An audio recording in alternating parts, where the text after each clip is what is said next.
Бул жолу шайлоодо кайсы облустан канча депутат чыгат? Шайлоо кандай өтөт? Округтар кандай бөлүндү? Бүгүн ушул суроолорду ортого салабыз. Саламатсызбы? Эфирде Жаргылчак. Шайлоо жакындаган сайын саясаттын казаны боркулдай баштады окшойт. Тынч өтсө экен деп чочулагандар көп. Азыркы болуп жаткан көрүнүштөрдү эске алганда кыязы шайлоо кызуу болчудай. Эми алгандай тартипти өтөрүн баарыбыз эле уксак керек. Парламенттин жарымынан көбү мурдагыдай партиялык тизме боюнча, калганы тагыраагы 36 депутат бир мандаттуу округтардан келет. Округтар такталыптыр. Алар административдик бөлүнүшүнө карап эмес, шайлоочунун санына жараша бөлүнгөн. 4 сентябрга карата Кыргызстанда шайлоочулардын жалпы саны 3.686.921 адамды түздү. Мунун ичинен 69.789 шайлоочу чет өлкөдө катталган. Өлкөдө катталган шайлоочулардын санына ылайык ар бир шайлоо округунда орточо 100.476 шайлоочу болушу керек. Борбордук шайлоо комиссиясынын билдирүүсүнөн 100 000 дегени менен шайлоочулардын саны айрым округтарда ага жетпейт, же тескерисинче көп. Мисалга алсак, Ноокат шайлоо округу 120 000, ошол эле учурда Ала Бука округу 80 000 шайлоочудан куралган. Бир округга 2ден, кээ биринде 3төн район бириктирилиптир. Айрым райондордун айылдары тескерисинче 2 башка округтарга кетип калган учурлар да бар. Это нелогично. Логикага БШК келтириптир. Айылдардын башка округга кеткенди кой, бир эле шаардын кээ бир шайлоо участоктору башка айылдардагы округтарга кетип калган. Мисалы, Ысык Көл облусунда Каракол шаарынын 3 участкасы Жетөгүз округуна кошулган. Болбосо Каракол Ак Суу округуна карайт. Мындай мисалдар көп. Округтар кандай бөлүнгөн жана кайсы облуска канчадан мандат тийген? Ошону кеп кылалы. Эң эле көп мандат Ош облусуна берилген. Анткени Ош эң чоң облус. Шайлоочунун саны 900 000 жакын. Ал 9 округга бөлүнгөн. Демек 9 мандат тиет. Бул Ош жана башка шаарларды кошкондо. Жалал Абад облусунда 700 000 шайлоочу катталган. Демек 7 округга бөлүнүп, шайлоодо 7 депутат чыгат. Чүй облусунда 600 000ден ашык шайлоочу жашайт. Демек 6га бөлүнүп 6 депутат шайланат. Бул Бишкек шаарын кошпогондо. Бишкекке 4 мандат тийген. Ордо калаада расмий маалымат боюнча 428 000 шайлоочу жашайт. Баткен облусуна 3 мандат тиет. Облуста 300 000ден ашык шайлоочу бар. Тагыраагы 305 000 53. Ысык Көл облусунан дагы 3 депутат чыгат. Ал жакта шайлоочулардын саны Баткенден 10 000 шайлоочуга көп. 316 000ден ашын шайлоочу катталган. Нарын облусунан 2 депутат келет. Бул облуста шайлоочулардын саны 209 000ден ашат. Райондору бириктирилип 2 округ түзүлгөн. Талас облусу аймагы жагынан Нарындан 3 эсе кичинекей болсо дагы шайлоочулардын саны 2 округга бөлгөнгө жетерлик. 163 000 шайлоочусу бар. Бул облустан дагы 2 депутат чыгат. Биздин бөлүнө бермей адатыбыз бар. Бул жолу да биздин облуска аз мандат, тиги облуска көп деп нааразы болгондор чыгары турган кеп. Белгилеп айта кетүүчү нерсе, бул бир мандаттуу округтардан гана шайлоо. Партиялык тизме боюнча ар бириңердин аймактарыңардан да өкүлдөр парламентке келүү мүмкүнчүлүгү бар. Анан калса биздин бала деп кокту колотко бөлүнбөй, каяктан болбосун, ууру эмес тазасын, акмагын эмес акылдуусун, билимдүүсүн тандап алсак болгону. Антпесе бул биздин бала, мунун акчасы көп экен деп шайлап алып, акыры чимкирик парламентке ээ болгонубуз чын. Округтарга бөлүнүш боюнча сын пикирлер да жаралууда. Жогорку кеңештин депутаты Эмил Токтошов кемчиликтер бар экенин айтып чыккандардын бири. Эмил мырза, округтардын бөлүнүшү боюнча кемчилик эмнеде болуп атат? Каракулжа районундагы башка райондорго кошулушунда мисал келтирген экенсиз. Борбордук шайлоо комиссиясы ыкчам түрдө аз мөөнөттүн убагында бүт Кыргызстандын территориясын округтарга бөлдү. 36 округга бөлдү. Анда мандаттуу депутаттар барча жерлерден. Бирок ушу кыска убакта көп мүчүлүштөр болду. Себеби көп жерде элдердин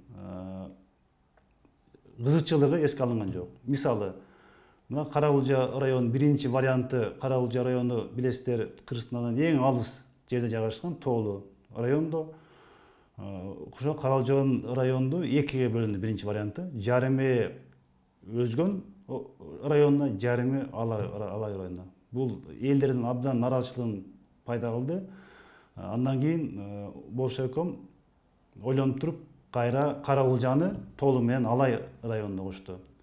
Бул да туура эмес. Буга да Каракулжа эли нааразы. Эмне үчүн биз ушу чек араны кайтарган эң тоолуу райондо жайгашканды мындай алыскы район кошуп койду. Себеби Каракулжа менен Каракулжанын жараны шайлоого аттанса, Алай эли менен үгүт кылам десе, чоң Алайды кошту 380-400 км жүрөт. 380-400 км. Каракулжадан Ошко 100 км, Оштон Алайга 80 км, Алайдан чоң Алайга 200 км. Элестип көрсөңүз, мындай айланып барат да. А бизге эң ыңгайлуусу Каракулжаны өзгөнгө кошо керек болчу.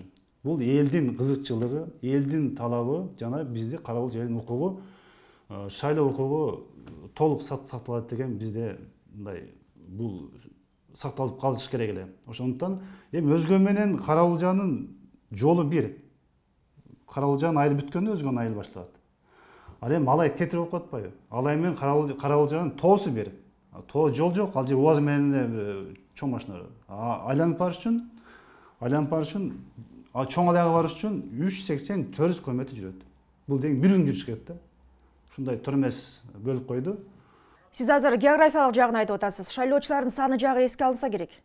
Шайлоочулардын санына келсек, биздин Алай округ болуп 115 миң болду. 115тен 50 миң Карагулжа, 48 миң Алай, эми 1,5 миң эч ойнобойт.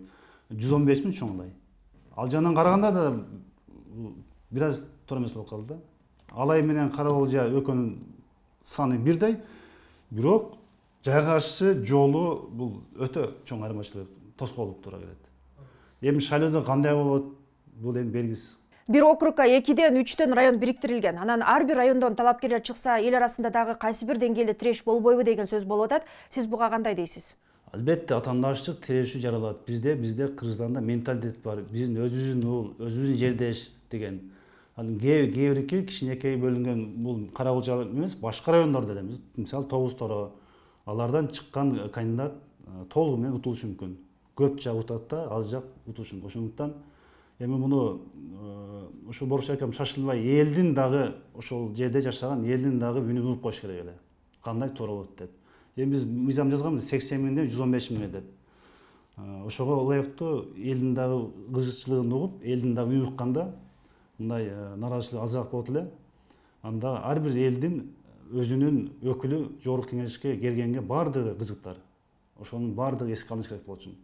Эми азыр көп жерде эске алынбай калды. Ошонун нааразычылык абдан жаралып турат. Шайлоочулардын санына эмес, ар бир райондо бир шайлоо округу кылып койсо болбойт беле, 44 кылып. Анткени Кыргызстанда 40 район бар, Бишкекте 4. Туура. Мен мыйзам талкуулап атканда мен айтканмын. Келин анда 45-45 болбойт. 90 макул, анда 45 анда мандат, 45 партийный деп. Ушул вариантты өстө жакшы болмок. Президент колдогон. Туура ушунда 45-45 кылды. Бирок кийин эле кайра 36 деп. Ушул вариант өтүп кетти.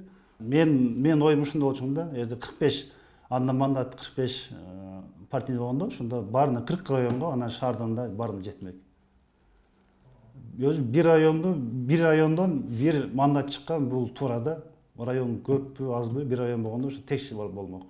Азыр мыйзам кетти, бекитилди, шайлоо болот жакында.